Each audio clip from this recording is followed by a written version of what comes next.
everybody, I'm Tom Vasel. Welcome to Look Back, a video where I take a look at games that I reviewed a year, 5 years, 10 years, and 20 years ago, this time frame. And I tell you what I think about them now, if I think about them at all. So let's go back 20 years ago. Woo! And we start with Toka Tacha. I don't remember how to pronounce this. I'll tell you this, it's a pretty bad game. It's kind of almost a, just moving pieces around in a circle.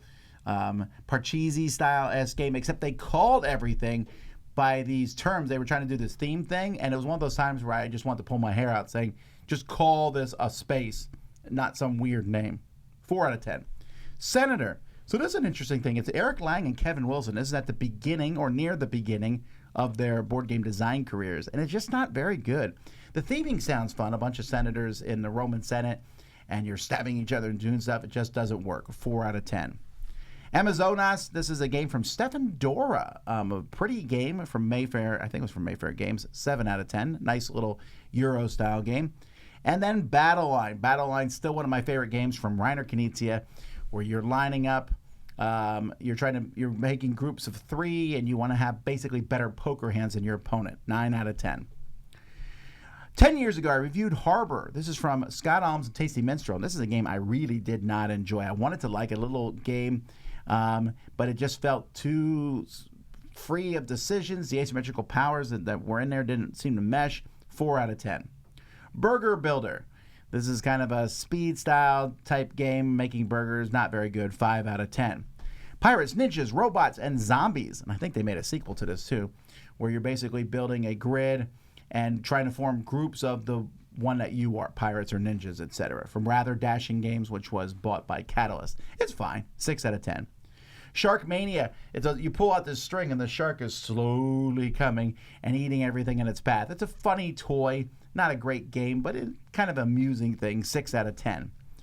Meteor. This is from Mayday Games, and this was before there was a zillion co-op games. So I thought it was a fine little co-op game trying to get these rockets up. It's a card game. Again, it's okay. 6 out of 10. And Quilt Show. This is from Rio Grande. Again, it's kind of this okay game about collecting fabrics and building quilts. 6 out of 10. All right, let's talk about games I like now. Star Wars Empire vs. Rebellion. This was a remake of Cold War CIA vs. KGB. And they remade it in a Star Wars theme. It's a little back-and-forth card game. Pretty nice two-player game. 7 out of 10.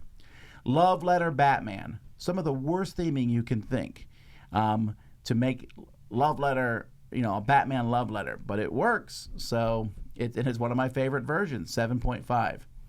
Welcome to the Dungeon. A great little game from Yellow that I think is just a lot of fun. That one gets an 8.5. Just a great game where you are arguing back and forth. You're bidding basically on, I can take the adventure through a dungeon with the least amount of equipment. Star Wars Armada. Welcome to Dungeons, an 8.5. Star Wars Armada is a big game with, the Star Destroyers and the Mon Calamari cruisers, and it's fun. There's a lot of good things about it. I've dropped it to a 7 because I'm just not playing it that much these days. It's a good system. It's a pretty expensive game, and I think it's done at this point. But if you do want to fly Star Destroyers around, it's very similar to a ship battle where you're trying to get next people to broadside them and things like that. But it's 7 out of 10. And then Vidy Culture. So I both have in here Vidy Culture, the base game. This was the second edition that I played 10 years ago, and I love it. 10, a fantastic game. And a lot of that is because of Vidy Culture Tuskanyy, the expansion, which is also a 10. There are bits and pieces to both games I don't use, and I only play Vidy Culture with the expansion, although now with, in the years since, he's made essential Vidy Cultures, and so it's just so you're not confused, Vidy Culture is a fantastic game. If you buy a game that has Vidy Culture on the box, it's great. So 10. 5 years ago, I played Payo. This is a game about koi fish from Catalyst, a very slow abstract strategy game, not very good. And that is a 5 out of 10. And I played a bunch of bad games, so here we go. I played a bunch of dice games of famous games. Uno, the dice game, terrible. 3 out of 10. Make It Happen. This is from Indie Boards and Cards, and it's about fashion, 2 players back and forth. I have no idea how this got published. Terrible game. 3 out of 10.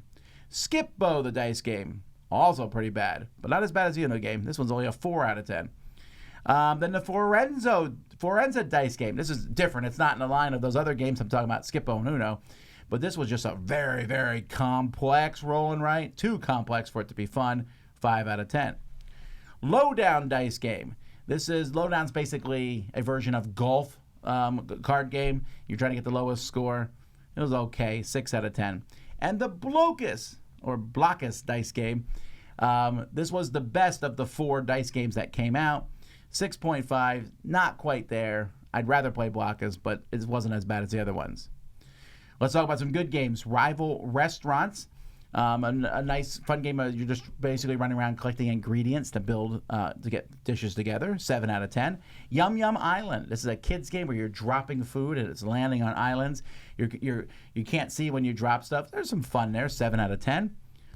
Trapper Keeper game. This is a game that for me, put Prospero Hall on the map. But I really enjoyed this game. If you ever had a Trapper Keeper as a kid, and you know how amazing they are. This is a nice little drafting game. 8 out of 10. And Fallout Shelter, the board game. This one has, I like it. Z Garcia loves it. It was in his top 100, but just a cool little game based on that app that I thought worked really well. 8 out of 10. And then Forgotten Waters, this worker placement game, amazing, with a great app. 9 out of 10 from Plaid Hat Games. Only reason it's dropped slightly is because I like their newer one better. And I haven't even played the newest one, the space one, yet, but I'm looking forward to that. And then last year, I reviewed Paper Trail. This is a deduction game where one person is a teacher trying to figure out students' passing notes. Super cute game. A lot of fun theming in it. Just was missing something to take it over the edge, but I still thought it was interesting. 6.5. Avant Carde. This is basically a deck-building Uno-esque game that I thought was very surprising on how much I enjoyed it. So 7.5. The Seventh Citadel, this follow-up to the Seventh Continent, I think it's done even better than that, and so it's gotten more enjoyable for me over the years. An 8.5. Ceres, this is a game about mining, a worker placement style game, really cool, fun back and forth, so very crunchy and enjoyable. 8 out of 10. Spark Riders 3000, which is a fantastic real-time. Blow up other spaceship. No, you're trying to get your spaceship without getting it blown up. I'm sorry, but you're blowing up the little ones that are attacking you. Fun components, a great family cooperative game, 9 out of 10. And Space-Based Genesis, hey, give me exactly what I'm looking for. More stuff in a space-based game. This is what it does, 10 out of 10. So there you go, folks. Those are the reviews I did 1, 5, 10, and 20 years ago. Thanks for watching. I'm Tom Vasel, and this is Look Back on the Dice Tower.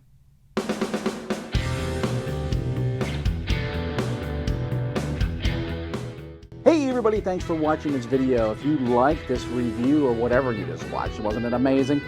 Check out our channel, Dice Tower. We have all kinds of things. We review games, we do top 10s, we play games live. It's all about board games, but especially the people who play them. Check out Dice Tower YouTube channel.